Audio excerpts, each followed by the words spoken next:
বাংলাদেশ জামাত ইসলামী কর্তৃক আয়োজিত চাঁদগাঁও থানা শাখার পক্ষ থেকে আজকের এই বিষয়যুক্ত মিলন মেলা সম্মানিত সভাপতি, অতিথিবৃন্দ এবং আমার সামনে সমাগত এলাকার বীর খালেদ তারেক মোহাম্মদ ইবনে কাসিমের যোগ্য উত্তরসূরি, যারা এই মিছিলকে নিশ্চিত করেছেন, মুক্তিকে আনয়ন করেছেন, সবাইকে যারা রাসূলের শেখানো সর্বোত্তম সম্ভাষণ, রাসূলের ভাষায় আসসালামু আলাইকুম ওয়া রাহমাতুল্লাহি ওয়া বারাকাতুহু।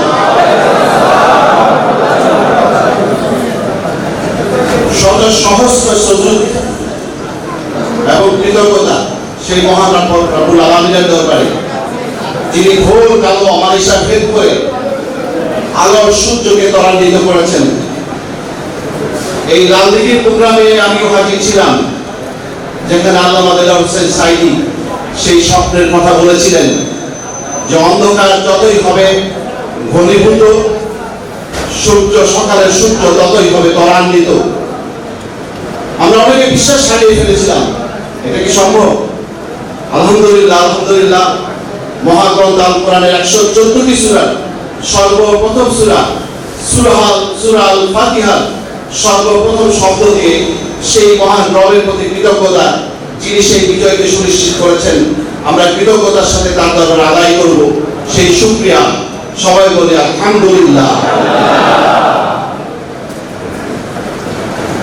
সম্মানিত ভাইরা, আমাদের দায়িত্বশীল কমিটি যখন তারা চিন্তা করেছেন দেশ গোছানোর আগে সংগঠন গোছানো দরকার, সংগঠন গোছানোর আগে পরিবারটা গোছানো দরকার, যার ফলে তারা এরকম একটি চমৎকার আলোচনা আপনাদের সামনে পেশ করার জন্য আমার মতো একজন নগণ্য মানুষকে ধরে বেঁধে হাজির করেছেন।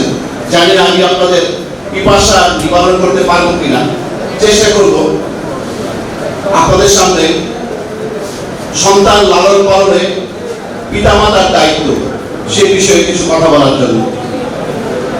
যারা খাতা কলম নিয়ে এসেছেন তারা নোট করার চেষ্টা করবেন। আলহামদুলিল্লাহ, আমরা সংগঠনের প্রেরণাতেই উত্তরণ শিক্ষা সহায়ক সংস্থার পক্ষ থেকে কোর্স পরিচালনা করে থাকি প্যারেন্টিং এর এক্সপার্ট তৈরি করার জন্য, এবং ইতিমধ্যে 4টি কোর্স আমাদের সমাপ্ত হয়েছে। সর্বশেষ যে কোর্সটি ছিল সেটি শুধুমাত্র ইউরোপ প্রবাসীদের জন্য। তারা বলেছে আমরা ইউরোপে থাকি, কিন্তু এই কোর্সগুলো আমাদের জানা দরকার, কারণ আমাদের সন্তানরা আমাদের কাছ থেকে হারিয়ে যাচ্ছে। তো অ্যাবসলিউটলি ইউরোপ প্রবাসীদের জন্য সর্বশেষ কোর্সটি করেছি আমরা। চিটাগাং থেকে আপনাদের অনেক ভাই বোন আমাদের কোর্সে যুক্ত ছিলেন, ইনশাআল্লাহ তাদের কাছ থেকেও বিস্তারিত জানতে পারবেন। তো সেই কোর্সের কিছু বেসিক বিষয় যেগুলো আমাদের প্রত্যেকেরই জানা দরকার, সেগুলো পেশ করার চেষ্টা করব ইনশাআল্লাহ।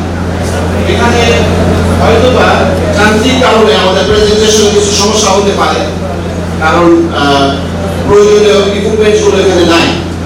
তো এরপরেও আপনারা মনোযোগী হলে যে কোনো ঘাটতি পুষিয়ে নেওয়া সম্ভব।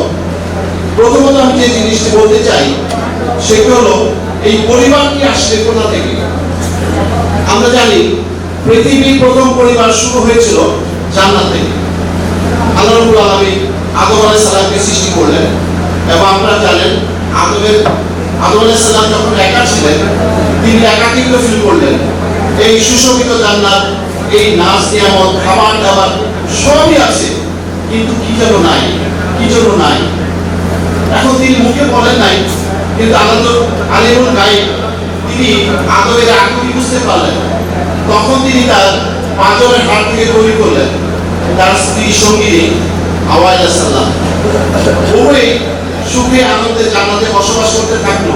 তার মানে পৃথিবীর প্রথম পরিবার কোথায় ছিল? জান্নাতে। মাশাআল্লাহ। পৃথিবীর প্রথম পরিবার জান্নাতে ছিল, সেখান থেকে আল্লাহর নির্দেশে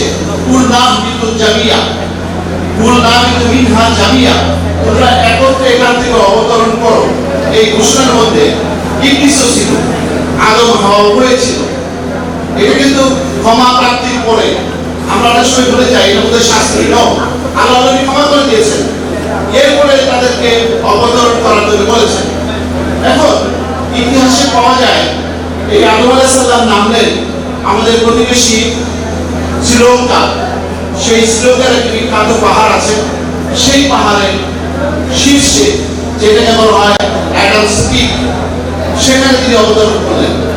সেখান থেকে নেমে তিনি আজকে যে ভারতের সাবেক প্রেসিডেন্ট এপিজে কালাম, তিনি যে এলাকায় জন্মগ্রহণ করেছেন, সেই পর্যন্ত শ্রীলঙ্কা থেকে সেই পর্যন্ত আপনারা ওয়ার্ল্ড ম্যাপ দেখতে পারবেন, সেখানে বলা হয়েছে যে এই দ্বীপপুঞ্জগুলোর নাম হচ্ছে অ্যাডামস ব্রিজ, আদমের দ্বীপমালা। এই অ্যাডাম ব্রিজ অতিক্রম করে তিনি দাক্ষিণাত্য হয়ে ভারতবর্ষে প্রবেশ করলেন। এরপর হিন্দুকুশ পর্বতমালা পাড়ি দিয়ে তার সঙ্গিনীকে খুঁজছেন। ওদিকে তার সঙ্গিনী, যার নাম হচ্ছে হাওয়া আলাইহিস সালাম, আমাদের আদি মাতা, তিনি নেমেছেন জিদ্দা নামক জায়গায়, ইন্টারন্যাশনাল এয়ারপোর্ট, সৌদি আরবে যারা হজে গিয়েছেন সেখানে অবতরণ করেছেন, ওমরাতে গিয়েছেন, সেই জিদ্দা নামলেন। জিদ্দা একটা আরবি শব্দ, যেটিকে জিদ্দাতুল বলা হয়। জিদ্দাতুল মানে হচ্ছে গ্র্যান্ড মাদার। তিনি যেহেতু আমাদের আদিমা, এই জন্য তাকে গ্র্যান্ড মাদার বলা হয়, সেই জন্য তার ওই এলাকাটির নাম হলো জিদ্দাতুল বা জিদ্দা। এরপর উভয় উভয়কে খুঁজছেন।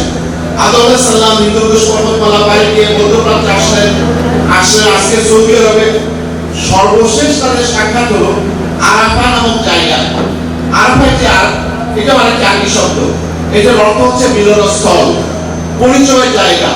যেহেতু একজন আরেকজনকে খুঁজে পেল, এই জন্য এই জায়গাটির নাম পরিচয়ের স্থল বা মিলনের জায়গা। দেখেন, হজের ভিতরে এই সব অনুষঙ্গগুলো ঢুকিয়ে দেওয়া হয়েছে। তার মানে পরিবার বা স্বামী স্ত্রীর এই যে একত্র মিলন, এটিও হজের একটা গুরুত্বপূর্ণ অনুষঙ্গ। তার মানে এই মিলনটাকে আল্লাহ রাব্বুল আলামিন কতটা গুরুত্ব দিয়েছেন, এরপর পরবর্তী বিষয়গুলো আপনাদের জানা আছে, আমি সেদিকে যাচ্ছি না, আলোচনা সহজ করার জন্য। এখন পৃথিবীর প্রথম পরিবার হলো জান্নাত থেকে, আবার আমাদের সবাইকে জান্নাতে ফিরে যেতে হবে, এটি হলো আমাদের স্বপ্ন। সুতরাং দুনিয়ার এই জীবনটাকে যদি জান্নাতি পরিবেশ আমরা ধরে রাখতে পারি, তাহলে আখিরাতে জান্নাতে যাওয়া আমাদের জন্য সহজ হবে। সেজন্য পরিবার একটি গুরুত্বপূর্ণ অনুষঙ্গ। এই জন্য কোরআনে বলা হয়েছে কু আনফুসাকুম ওয়া আহলিকুম নার, তোমরা নিজে বাঁচো এবং আমাদেরকে জাহান্নামের আগুন থেকে রক্ষা করো। আমি এখন নিচে যদি হেল্প করে স্লাইড ডাউন করতে হবে।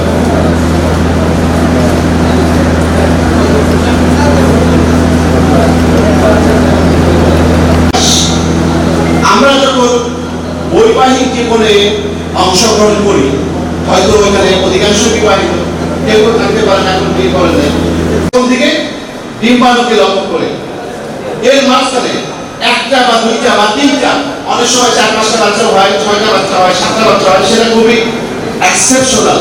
নরমালি একটা বাচ্চা বা দুইটা বাচ্চা হয়। তো যারা বিজয়ী হয় তারা ডিম্বাণুর ভিতরে প্রবেশ করতে পারে, প্রবেশের অনুমতি পায়, আর বাকি সব মারা যায়।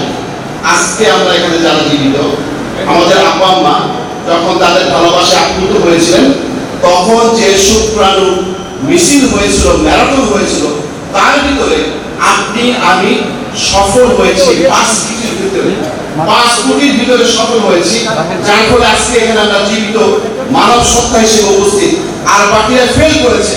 সুতরাং আপনি আমি বিজয়ী সত্তা, 5 কোটির মোকাবেলায় যে জিতেছে সেই কি হারতে পারে কোনোদিন?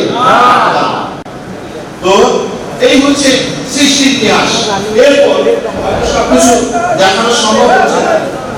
দেখেন, তাকে উপরে রাখেন, বয়স যখন 18 দিন, তখন বেবিটার হার্টবিট শুরু হয়। শি হ্যাজ ফিঙ্গারপ্রিন্ট, অর্থাৎ মায়ের পেটে থাকলেই সে কিন্তু ফিঙ্গারপ্রিন্ট পেয়ে গেছে। চাইলে কিন্তু ব্যাংকে অ্যাকাউন্টও করতে পারে, টাকাও তুলতে পারে, কিন্তু সমস্যা হলো সে মায়ের পেটে। কি ব্যাংকে টাকা তোলা যাবে? কি বলেন? সেটা মায়ের পেটে। তো আল্লাহ রাব্বুল আলামিন এটা দেখা গেছে কোন খাবারে কি প্রতিক্রিয়া। তার মানে অত্যন্ত শক্তিশালী অনুভূতি সম্পন্ন একটা শিশু এই জগতে আসার জন্য প্রস্তুতি নিচ্ছে একটা মহা বিপ্লব করার জন্য।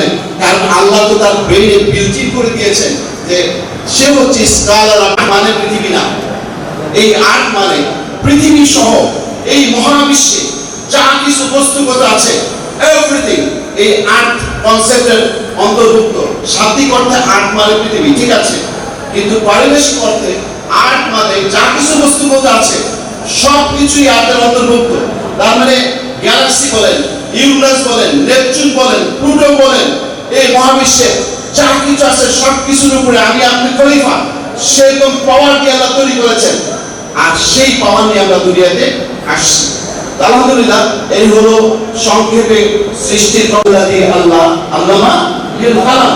যখন কোরআন যুক্ত হয় না তখন সে সৃষ্টির উদ্দেশ্য ভুলে যায়। দেখেন ওই ভদ্রলোক বাম পাশে, সেই ভদ্রলোক 35 বছরের এই ব্যক্তি নিজেকে গুলি করে আত্মহত্যা করলো। কারণটা কি? সে দীর্ঘ প্রায় 4-5 বছর মিলে প্রায় 1940টা পিএইচডি কি, সেটা হচ্ছে মিনিংলেস অফ লাইফ, জীবনের কোনো উদ্দেশ্য নাই, এটার উপরে সে গবেষণা করেছে এবং শেষ পর্যন্ত সিদ্ধান্ত আসলে আসলে জীবনের কোনো উদ্দেশ্য আমি খুঁজে পাচ্ছি না, এর উদ্দেশ্য নাই, সুতরাং আমি নিজেকে রেখে লাভ কি, এই জন্য রিভলভার দিয়ে গুলি করে আত্মহত্যা করেছে। কোরআনের সাথে সম্পর্ক না থাকলে কি হতে পারে? হার্ভার্ড বিশ্ববিদ্যালয় পৃথিবীর সবচেয়ে সেরা বিশ্ববিদ্যালয়ের সে ছাত্র আত্মহত্যা করে, কারণ তার ভাষায় মিনিংলেস অফ লাইফ। আর আমরা কোরআন যখন হাতে নিলাম তখনই পেলাম কি করাবে ইসলাম বিদ্যালয় খেলা পড়ো তোমার প্রভুর নামে, যিনি তোমাকে সৃষ্টি করেছেন জমাট বাঁধা রক্তপিণ্ড থেকে। সুবহানাল্লাহ। তো তার নাম উচ্চারণ করে যখন আমরা পড়ি, আল্লাহ যে অসীম, আমাদের হৃদয়টা অত বড় অসীম না হলেও আকাশ সমবড় হয়ে যায় যে না আমরা একা না, আমাদের পিছনে এক মহান সত্তা অলওয়েজ আমাদের গাইড করতেছে, তিনি আমাদের রক্ষা করবেন। এই যে ছাত্ররা জীবন দিয়েছে, অনেকে এখন এটা বিশ্বাস করতে চায় না। আগের দিন পর্যন্ত আসিফ নজরুল কালেক্টর তত্ত্বাবধায়ক জিজ্ঞেস করছে, আসিফ নজরুল আপনারা চেনেন, ডক্টর আসিফ নজরুল, তাকে একজন তত্ত্বাবধায়ক জিজ্ঞেস করছে যে সত্যি কি ঠিক, আসলে কি সে চলে যাবে? আপনার কি মনে হয়? সরি, পরের দিন 6 তারিখের ঘটনা, যে সত্যি কি সে চলে গেছে? বিশ্বাস করতে পারছে না। পুরো ঘটনাটা আল্লাহ রাব্বুল আলামিন অঙ্কন করে দিয়েছেন সূরা আল ফালাকে, সূরা আল ফিলে 105 নম্বর সূরা। আপনারা গভীরভাবে পড়ে দেখবেন আর এই আন্দোলনের সাথে মিলিয়ে দেখবেন। সূরা ফালাক, সূরা ফিল 105 নম্বর সূরা, 5টি আয়াত আছে। 5টি অগাস্টের যে ঘটনাটি, এই 5টি আয়াতের ভিতরে অঙ্কিত আছে। সূরার ভিতরে আল্লাহ রাব্বুল আলামিন পুরাণে যে 6336 আয়াত, আপনারা হয়তো কেউ বলেন 6666, কিন্তু যারা বলেন তারা কোনোদিন পড়ে দেখেন নাই। দেখেছেন? পড়ে দেখবেন যে সূরা ফাতিহা 7টা, বাকারা 9টা, পড়ে দেখবেন 6336। এটা কে বলেছেন? হযরত আলী রাদিয়াল্লাহু আনহু। যে আলীর ব্যাপারে আল্লাহ রাসূলের বক্তব্য হচ্ছে আমি জ্ঞানের নগরী আর আলী হচ্ছে তার দরজা। তো যাই হোক, যেটা বলছিলাম, সূরা এই ফিলের ভিতরে 5টি আয়াতের ভিতরে পুরো জিনিসটাকে অঙ্কন করা হয়েছে। কোরআনের প্রত্যেকটা আয়াত গুরুত্বপূর্ণ, কোন না কোন কালে এই আয়াতের আবার রিপিটেশন হবে। এই জন্য আল্লাহ রাব্বুল আলামিন প্রিজার্ভ করে রেখেছেন, যাতে করে এটা হয় আমাদের জন্য এক্সাম্পল, যাতে হয় এটা আমাদের জন্য মেসেজ, যাতে হয় এটা আমাদের জন্য গাইডেন্স। এই জন্য সব কিছু তিনি সংরক্ষণ করে রেখেছেন। এখন দেখেন সেখানে কি বলা হয়েছে? সেখানে বলা হয়েছে আকাশে আবাবিলের মতো তারা আসবে। কি আপনারা যদি ড্রোন থেকে এই আন্দোলনটা দেখেন, পুরো রাস্তা কিভাবে কালো হয়ে গেল, হাজারে হাজার কোথা থেকে আসতেছে কেউ জানে না। ঠিক আবাবিলের ঘটনাটা আপনারা যদি পড়ে থাকেন, আবাবিলের ঘটনাটা একজ্যাক্ট। এরপর আবাবিলের চঞ্চুর ভিতরে ছোট্ট নুড়ি পাথরের মধ্যে থাকবে এবং সেই পাথরগুলো তারা ছুঁড়ে মারবে, তখন তারা কি হবে? চর্বিত ঘাসের মতো তারা আকৃতি ধারণ করবে, শেষ হয়ে যাবে। সকল কায়দা কানুন, সকল ষড়যন্ত্র সবকিছু নস্বাত হয়ে যাবে। ছোট্ট পাথর টুকরা নিয়ে আমাদের এই শিক্ষার্থী বন্ধুরা দাঁড়িয়েছিল, নাকি কিছু ছিল হাতে? কিছু ছিল না। আমি সেই আবু সাইদের বাড়িতে গিয়েছি, যার বাবা একজন বরগাছ চাষী। আবু সাইদের 9 ভাই বোন। এই বরগাছ চাষী বাবা তাদের পড়ালেখার খবর জোগাতে পারতেন না, খরচ জোগাতে পারতেন না, যার ফলে 5 জন ক্লাস 5 পর্যন্ত পড়ালেখা করছে, আর পর্যন্ত পড়তে পারে নাই। এই ছেলেটা প্রচন্ড মেধাবী ছিল, যার ফলে ক্লাস 5 এ ট্যালেন্টে বৃদ্ধি পায়। যখন সে ক্লাস 6 এ পড়ে, তখনই সে প্রাইভেট টিউশনি করে।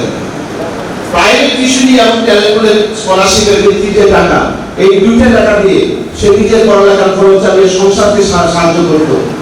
সকাল 9টা পর্যন্ত শিক্ষাতে কাজ করত, এরপরে স্কুলে যেত।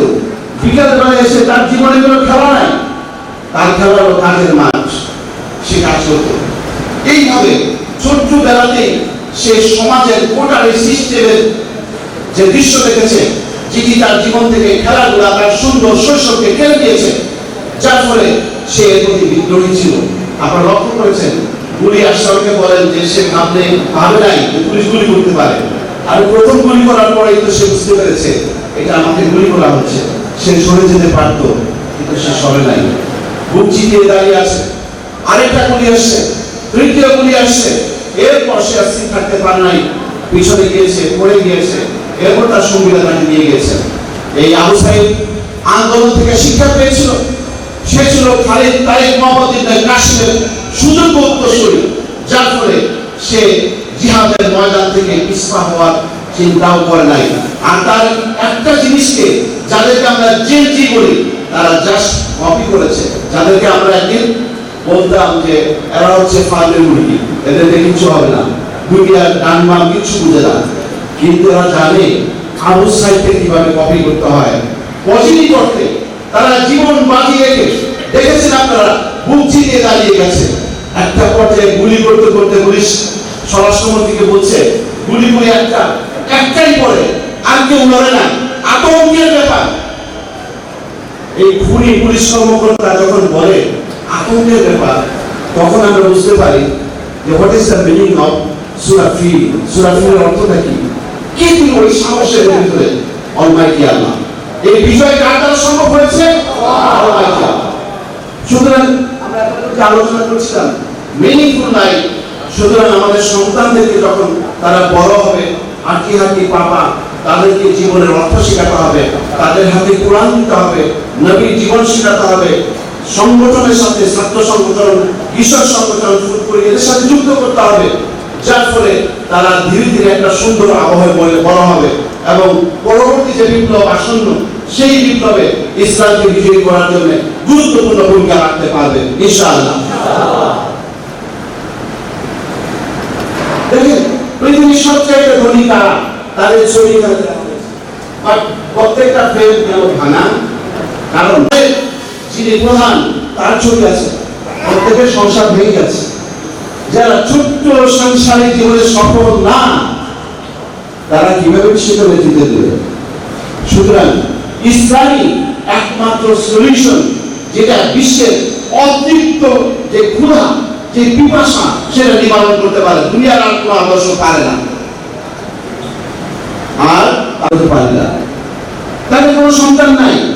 আমেরিকা, যে আমেরিকার জন্য আমাদের দেশের মানুষ, তৃতীয় বিশ্বের মানুষ পাগল, সেই আমেরিকার 50% মানুষ তারা বিয়ে করে না। বাকি 50% এর ভিতরে 50% অর্থাৎ 25% তারা সন্তান নেয় না। 28-25% সেই 25% এর ভিতরে সন্তান নিয়েছে, অথচ ডিভোর্স হয়ে গেছে। কি একটা কষ্টকর জার্নিতে সন্তান বড় হয়, সংখ্যাটা কত ভয়াবহ আপনি বুঝতে পারবেন তখন যে আমেরিকা এই পর্যন্ত 44 জন প্রেসিডেন্ট, তার ভিতরে 2 জন প্রেসিডেন্ট অলরেডি ডিভোর্সি ফ্যামিলি থেকে এসেছিল। একজন হচ্ছে বিল গেটস, তার বাবা তার মাকে ডিভোর্স দিয়েছিল। আরেকজন হচ্ছে বারাক হোসেন ওবামা, যার মাকে তার বাবা ডিভোর্স দিয়েছিল। কি একটা অপরিণাম, দুঃখ, ক্লান্তিকর জার্নি নিয়ে তারা বড় হয়েছে। বাট এরপরে আমেরিকার মধ্যে তারা ভালো, আর বাকি যারা তারা সুইসাইড করছে। আজকে আপনারা যদি এশিয়ার কথা চিন্তা করেন, এশিয়ার সবচেয়ে সুখী দেশ, সমৃদ্ধশালী দেশ বলে আমরা জাপানের কথা বলি, দেন কোরিয়া। আপনারা কি জানেন এশিয়ার মধ্যে সবচেয়ে বেশি আত্মহত্যা হয় কোরিয়াতে? দেন জাপান। আপনি অবাক হয়ে যাবেন। যেটা হওয়ার কথা বাংলাদেশ, যেটা হওয়ার কথা মায়ানমার, যেটা হওয়ার কথা শ্রীলঙ্কা, নেপাল, সেটা কেন জাপানে, কেন কোরিয়ায়? কিসের সমস্যা? সমস্যা হলো তাদের পরিবার নাই, সমস্যা হচ্ছে তাদের সন্তান নাই। একটা পর্যায়ে তারা বুঝে যে এই অর্থ, এই বৃত্ত, এই কোনো কিছুর কোনো মূল্য নাই। না কোথায় যাচ্ছি, কি আমার ঠিকানা, কোথায় আমার গন্তব্য? এই অনিশ্চিত জীবন তাদের ভালো লাগে না, শেষ পর্যন্ত তারা আত্মহত্যা করে। সুতরাং মেনিংফুল জীবন করতে চাইলে পারিবারিক জীবনটাকে সুন্দর করতে হবে, কোনো বিকল্প নাই। এই বাংলাদেশে অনেক বড় নেতা যাদের নাম ফয়জুল হক, মঞ্চ থেকে আমাদের একজন দায়িত্বশীল বলেছেন যে ফয়জুল হক। আপনারা কি বলতে পারেন যে তিনি সর্বশেষ কোন পোস্টে? তিনি ছিলেন পাট প্রতিমন্ত্রী। মন্ত্রীর ভিতরে তিনটা গ্রেড আছে, ফুল মিনিস্টার, উপমন্ত্রী, প্রতিমন্ত্রী। তাহলে যার পিতা ছিল অবিভক্ত বাংলার প্রথম প্রধানমন্ত্রী, তার সন্তান কিনা আরেকটা দলের, পিতার দলে হলেও কথা ছিল, আরেকটা দল যে দলের সাথে তার পিতার দলের সংঘর্ষ ছিল, সেই দলে বাধ্য হয়ে অংশগ্রহণ করে, নিজের পিতার দলের খবর নাই, সেই দলে বিরোধী দলে অংশগ্রহণ করে, অর্থাৎ পিতার আদর্শের বিরোধী দলে অংশগ্রহণ করে সেই দলের তৃতীয় স্কেলের তৃতীয় পর্যায়ের মন্ত্রী হয়েছিলেন, যার নাম ফয়জুল হক। এটা কি সফল পিতার সফল সন্তান বলা যায়? বলা যায়? শেরে বাংলার ঘরে এরকম সন্তান কেন? কারণ শেরে বাংলা হতে পারে বাংলার ভাগ, কিন্তু তিনি তার পরিবারকে বোঝাতে পারেন না। এবার আসেন মওলানা ভাসানী, যাকে বলা হয় আফ্রো এশিয়ার সংগ্রামী মজলুম নেতা মওলানা ভাসানী। আপনার কি তার কোর্সের কথা বলতে পারবেন? বলতে পারবেন? বলার মতো কেউ নাই। আছে কাছের সন্তান অনেক ছিল, কিন্তু বলার মতো কেন এমন হলো? কারণ উনি তার পরিবারকে সেইভাবে গঠন করতে পারেন নাই। এরপর আসেন আমরা যদি আলোচনা করি, গত শতাব্দীর সবচেয়ে শ্রেষ্ঠ বিজ্ঞানী ছিলেন আলবার্ট আইনস্টাইন। আইনস্টাইনের দুই পুত্র ছিল, এক কন্যা। কন্যা যে তার আছে, এটা তার জীবনের সাথে তিনি স্বীকারই করেন। পরবর্তীতে মারা যাওয়ার পরে তার পত্র পত্রিকা, চিঠিপত্র ঘেঁটে দেখা গেল যে তার একজন কন্যা ছিল, জীবনের সাথে তিনি স্বীকারই করেন নাই।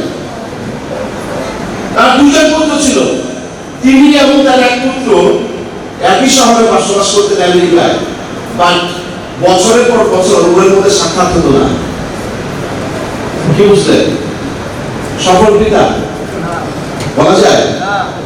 তাহলে পৃথিবীর শ্রেষ্ঠ বিজ্ঞানী, পৃথিবীর অন্যতম অসফল প্যারেন্টস বা পিতা হিসেবে স্বীকৃতি পেয়েছেন, তার নাম আলবার্ট আইনস্টাইন। আমরা কি এরকম হতে চাই?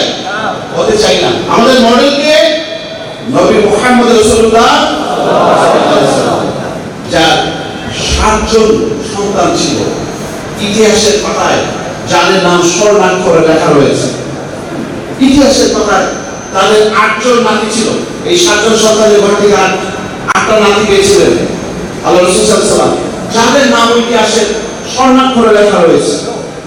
আমরা এরকম পরিবারকে মডেল হিসেবে সামনে রাখতে হতে পারবো না, বাট এটাকে সামনে রাখি, সেজন্য চেষ্টা করি।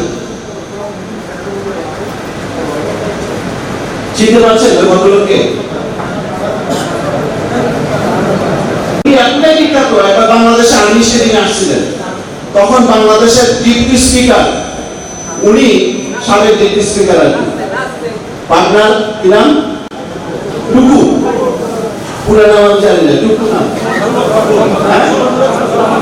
আচ্ছা, আসলে যে বিয়ের আগে তো সিট নাই, এখন যুবলীগ আওয়ামী লীগের সব নেতারা বসে আছে, কিন্তু কেউ তার সিট ছাড়ে না। আরে মন্ত্রী না দেখি কেউ সিট ছাড়ে না, বেচারা কিছুক্ষণ দাঁড়ায় থাকলেন।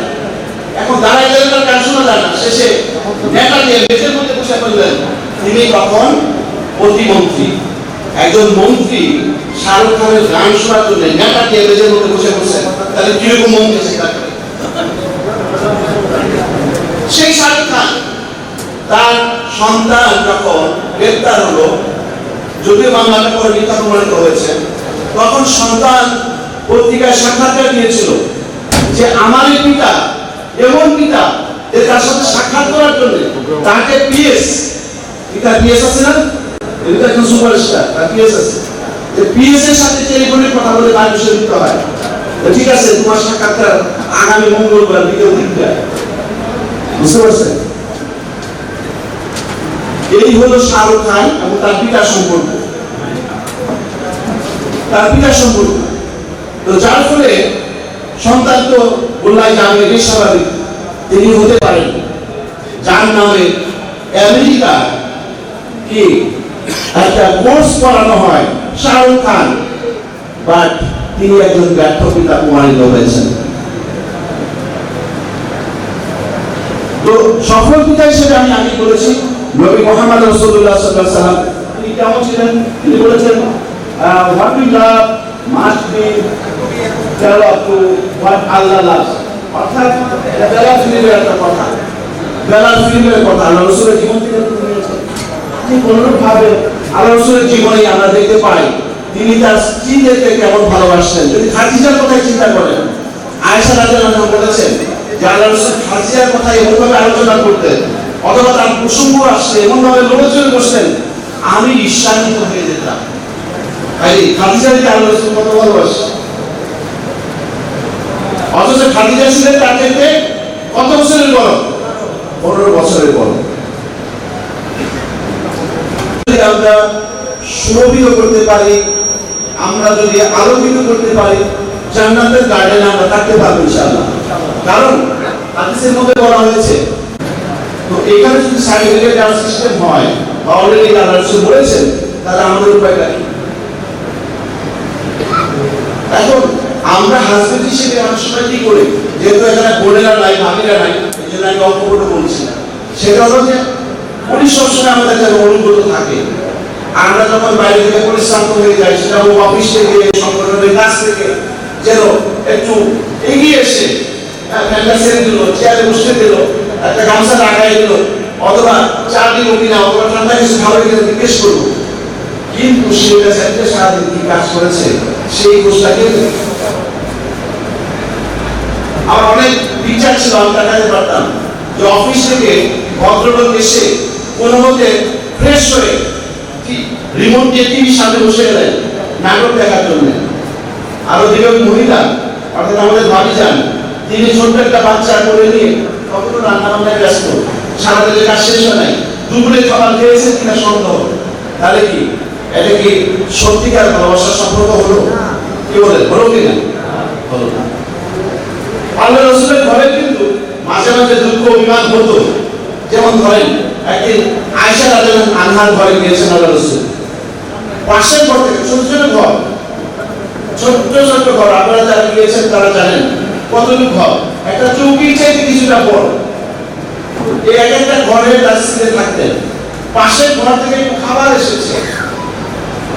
এখন আয়েশা তখন কিশোরী, তিনি এটা স্বাভাবিকভাবে নিতে পারেন নাই, কারণ আজকে তো আল্লাহ রাসূল আমার ঘরে থাকবেন, মেহমানদের যা কিছু আমি করবো, পাশের ঘর থেকে আবার খাবার দেওয়া আসে। তিনি একটু অভিমান করে হাত নাড়াচাড়া করেছেন, হাতে ধাক্কা লেগে খাবারের পাত্রটা পড়ে গেছে, ভেঙে গেছে। এই সিচুয়েশনটা আমরা কিভাবে ফেস করতাম চিন্তা করেন। আল্লাহ রাসূল কি করলেন? ভাঙা পাত্রটি হাতে নিলেন, খাবারগুলো তুলে সেখানে রাখলেন, এবং ছোট ছোট হয়তো ভাগিরা এই দায়িত্ব মারাম আত্মীয়, তাদেরকে বললেন যে সম্ভবত তোদের মা আয়েশা কথা বলতেছেন যে আজকে একটু বেশ অভিমান করেছে, আসো আমরা খাবারগুলো খেয়ে নিই। একটা অভিযোগ দিলে যদি উত্তর দেয় নাই, আয়েশা তুমি কি এটা ঠিক করলে? তুমি না যার কাছে কোরআন নাযিল হয় তার স্ত্রী বলতে পারতেন, তুমি না সারা বিশ্বের মুসলিম নারীদের মডেল বলতে পারতেন তিনি, কিন্তু তিনি বলেন নাই। তিনি চিন্তা করেছেন এই বয়সে একটা মেয়ে, এবং আমি তার আমার আরেকজন স্ত্রীর কাছ থেকে খাবার সংগ্রহ করেছি, তার আবেগটা কোন পর্যায়ে যেতে পারে, সেটাকে অ্যাকসেপ্ট করে তিনি সেটাকে মিনিমাইজ করার, নরমাল করার চেষ্টা করেছেন এবং সাকসেসফুলি সেটা করেছেন, আলহামদুলিল্লাহ। এটা হচ্ছে আমাদের জন্য মডেল। এই মডেলগুলো আমাদের ফলো করা দরকার। হাদিসে হাজার হাজার হাদিস আছে আল্লাহ রাসূলের পারিবারিক দাম্পত্য জীবনের সুমধুর ঘটনাগুলো নিয়ে। আমি অনেক ইমাম সাহেবকে জিজ্ঞেস করি, আচ্ছা হুজুর, আপনি তো সুন্দর খুতবা দিতে পারেন, ওয়াজটা খুব ভালো, আপনি কি আপনার স্ত্রীর সাথে কোনোদিন দৌড় দিয়েছেন? কিছু তার মুখের দিকে তাকায় থাকে, পরে মনে হয় এটা হাদিসে আছে, তখন বলে যে না ভাই, দৌড় দেওয়ার পরিবেশ আছে, পরিবেশ নাই, ঠিক আছে, কিন্তু যখন পরিবেশ আছে, গ্রামের বাড়িতে বেড়াতে যান অথবা কোনো চাঁদের রাত্রিতে একাই আছেন অথবা ছোট ছেলেমেয়েরা আছে, দৌড় দিয়েছেন? কেউ বলতে পারবেন আপনি দৌড় দিয়েছেন? এই হাদিসটা আমল কিন্তু করি নাই, আল্লাহ রাসূল এই হাদিস ফলো করেছেন। দুইটা দৌড়ের ঘটনা তো আছেই, এবং হাদিসের মধ্যে ইঙ্গিত দেওয়া হয়েছে যে আরো অনেক দৌড়ের ঘটনা ছিল। দুইটা সিম্বলিক ভাবে বলা হয়েছে, কারণ একটা আল্লাহ রাসূল জিতেছেন আর একটাই আয়েশা রাদিয়াল্লাহু আনহা জিতেছে, এই দুইটা বলা হয়েছে।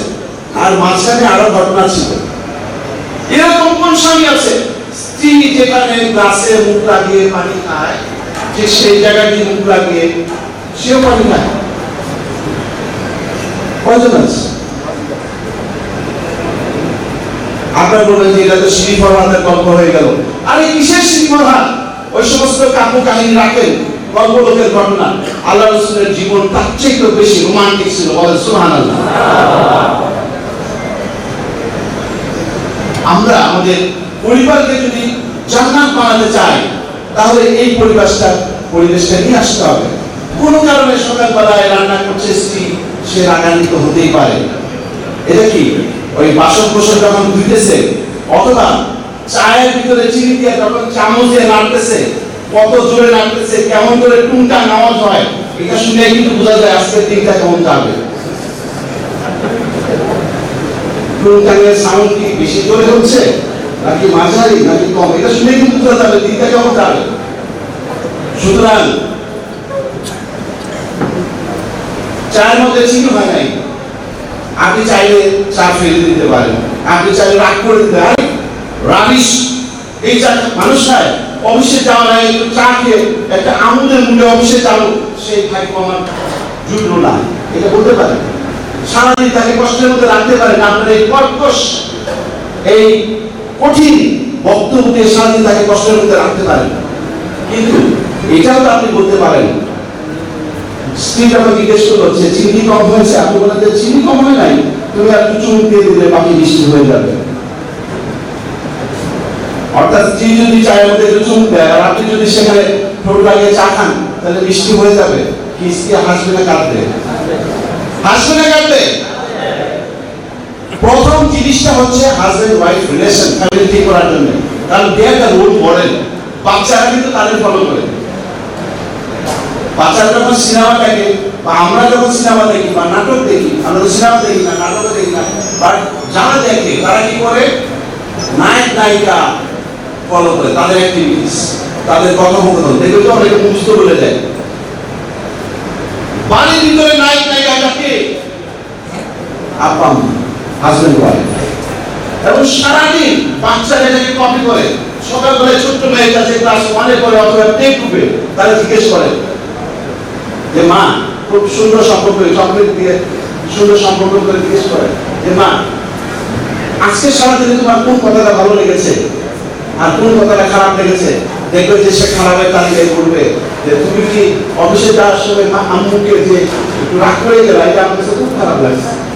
সে রিপোর্ট দিয়ে দেবে, যদি সে অভয় পায় রিপোর্ট দিয়ে দেবে। তার মানে সাইলেন্ট অবজারভার। এই রোল মডেলটা যদি সঠিক না হয়, হাজবেন্ড ওয়াইফ রিলেশন যত সংখ্যাটি বা চাকরি হোক, বাচ্চাদের সামনে না, বাচ্চাদের সামনে আপনাকে এটাকে সিনেমা নায়ক নায়ক, তাদের জীবনের কোনো শেষ নাই। কয়টা বিয়ে করতেছে, কয়টা ছাড়তেছে, তাদের কোনো লাইফ নাই, বাট তারাই হলো বাংলাদেশের নায়ক নায়িকা, কারণ তারা অভিনয় করে।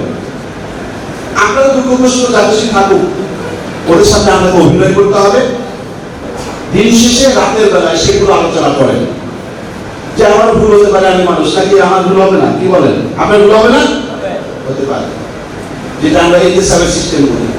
তাহলে এইভাবে যদি আমরা আলোচনা করি, একটা স্বর্গীয় আস্বাদনে আমাদের পরিবার বড় হবে ইনশাআল্লাহ। এরপর বাচ্চারা ধীরে ধীরে বড় হবে। আপনাকে বাচ্চার চারটা ডেভেলপমেন্ট খেয়াল রাখতে হবে। এক নাম্বার হলো স্পিরিচুয়াল ডেভেলপমেন্ট, দুই নাম্বার হচ্ছে ফিজিক্যাল ডেভেলপমেন্ট, তিন নাম্বার হচ্ছে মেন্টাল অর সোশ্যাল ডেভেলপমেন্ট। দাদা দাদি নানা নানি অথবা কোনো আত্মীয় স্বজন আসলে সে সেভাবে রেসপন্স করে কিনা, আগায় যায় কিনা, এটা প্র্যাকটিস করাতে হবে। এই তোমার দাদু যাচ্ছে, তুমি ব্যাগটা ধরো, অথবা তোমার নানু যাচ্ছে, তো আগে দিয়ে আসো, প্র্যাকটিস করাতে হবে। Social skill, spiritual, physical, social, সর্বসার্বিক স্পিরিচুয়াল, তার ব্রেইন ডেভেলপমেন্ট। এতদিন পর্যন্ত আমাদের যে কারিকুলাম ছিল, এই কারিকুলাম দিয়ে ব্রেইন ডেভেলপমেন্ট সম্ভব ছিল না। সামনে ইনশাআল্লাহ পরিবর্তন আসবে।